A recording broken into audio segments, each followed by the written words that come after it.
કાશ્મીરમાં શેખોરી રોડ ઉપર આતંકવાદીઓ દ્વારા 10 હિન્દુ ભાઈઓ ઉપર આતંકવાદી હુમલો કરી હિન્દુ સમાજના 10 ભાઈઓને મોતને ઘાટ ઉતારી દીધા હતા, જેના પડઘા સમગ્ર સુરેન્દ્રનગર જિલ્લામાં પડ્યા। વિશ્વ હિન્દુ પરિષદ બજરંગ દળ દ્વારા સુરેન્દ્રનગર જિલ્લા કલેક્ટરશ્રીને આવેદનપત્ર પણ આપવામાં આવ્યું હતું।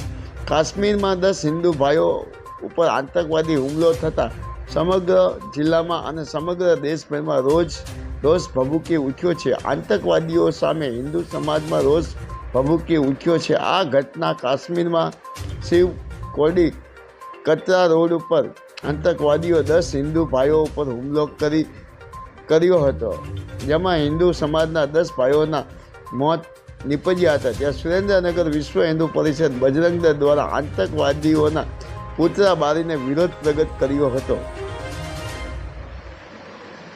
સુરેન્દ્રનગર જિલ્લા વિશ્વ હિન્દુ પરિષદના કાર્યકરો અને બજરંગ દળના કાર્યકરો સુરેન્દ્રનગર ખાતે ઉપસ્થિત થઈ આતંકવાદીના પૂતળા બાળીને સુરેન્દ્રનગર જિલ્લા કલેક્ટરને આ બાબતે આવેદનપત્ર વિશ્વ હિન્દુ પરિષદ બજરંગ દળ દ્વારા આપવામાં આવ્યું હતું। માયાજાર ન્યૂઝ ચેનલ જયેશ ચાવડા।